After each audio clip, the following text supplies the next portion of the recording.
Hello, brothers and sisters around the world. I welcome you once again to Word of Truth.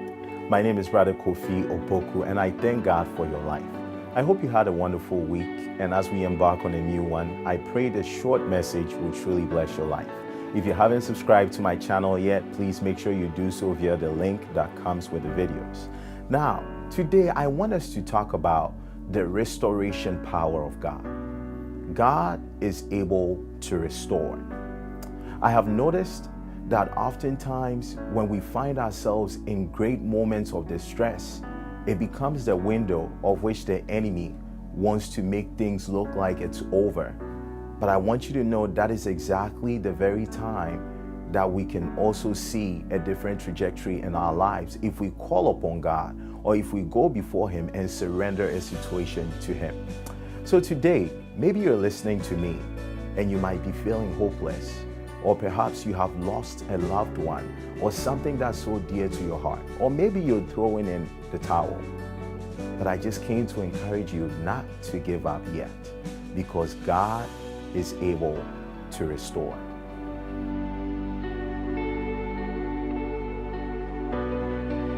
When I looked up the definition of restoration in the dictionary, it says the action of taking back or replacing something in its former or original state.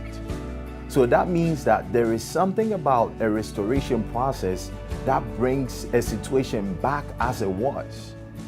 So if you think about it, sometimes it may seem too good to be true, but those who put their trust in God truly receive His restoration power, and they begin to realize that what did not look like a situation that could turn around suddenly does.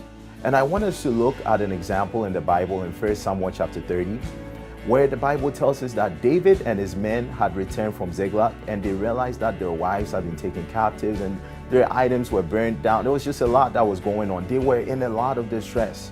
And guess what? When things got hard, these people turned to David and they wanted to stone him. And the Bible says David had wept to a place where he could not even weep anymore. But he did something different. He encouraged himself in the Lord. Brothers and sisters, I want you to know that one of the greatest signs of maturing in Christ is your ability to encourage yourself.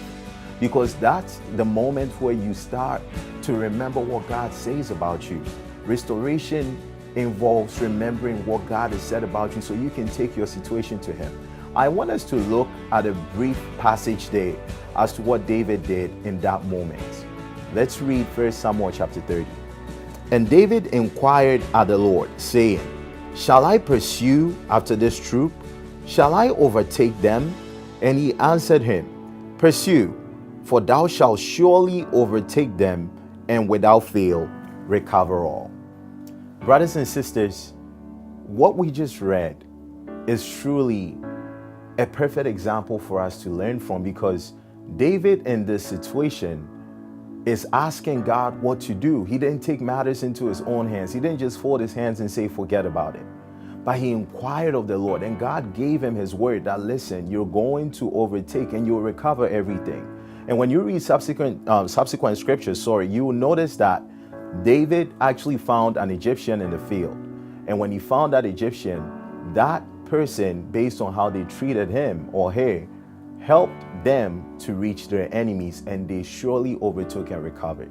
I want to share a brief story with you personally about my life on restoration. Many years ago, about 7 years ago, I was on an assignment in a different state, and when I was returning, I took a taxi cab. One of the things that I really cherished at that time was actually a national championship ring, by virtue of being on a mock trial team with colleagues in college who, by God's grace, we became U.S. national champions, and we give God all the glory for that. And I remember that ring falling under the seat of the car. And I thought to myself, when I get off, I'm going to get it out. But when I got off, I totally forgot, and the driver went away. There is no way I'm going to find this driver. But I remember sitting in church a few months, maybe close to 6 months, and the pastor was talking about restoration, and all of a sudden that thought of that ring came to mind, because I had tried everything. I called the American Mock Trial Association to see if there was a way that they could get another ring. There was no positive results. And that same Sunday when the pastor was preaching that message, I had planned to visit my former high school principal who had just gotten a job in the area where I live. So as I was getting a ride with an uncle to the train station at the time, I told him that I remember taking a cab from the station and I lost my ring. And all of a sudden, as I said that, I looked straight and I saw the same driver, the same cab. And I just told him, look, that's the same guy that I took 6 months ago. And he couldn't believe it, neither could I. But I walked up and I told him, I said, I took your cab 6 months ago. I dropped this ring. It has my name on one side. And, I gave all the description. And then he said, oh, well, 3 days ago, I found that ring in my car when I was cleaning my car. I almost threw it away, but something told me to just keep it in the compartment. Here you go. Brothers and sisters, that day I believed at church that God was going to restore everything. And yes, that could be an example of a ring. But I want you to know that God is bigger than that. God can restore so many things. God restored the joy of my salvation. God restored my life. God restored so many things. My confidence. God restored a lot. And I say this to His glory, that whatever that you put in His hands, He has the power to transform and even make it better than you had it before. So I want to encourage you today that whatever that you're facing, take it to God in prayer. And let's wait upon Him to give us a word that we can hold on to. And we will surely see His transformative power. Let us pray.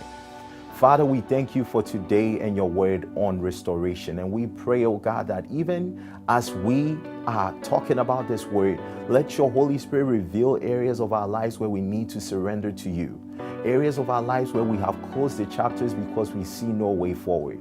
And we invite you into it and ask that you will give us a word that will transform our circumstance and situation. You are the same yesterday, today, and forever. You did it for David. You did it for Naaman. You did it for different people, and you did it for me, and you can do it for anyone. So, Father, we open up our hearts to you today to have your way. In Jesus' name we pray. We give you all the glory. Amen. Brothers and sisters, thank you for watching. I hope you had a good time, and until we meet again, have a wonderful week. Bye-bye.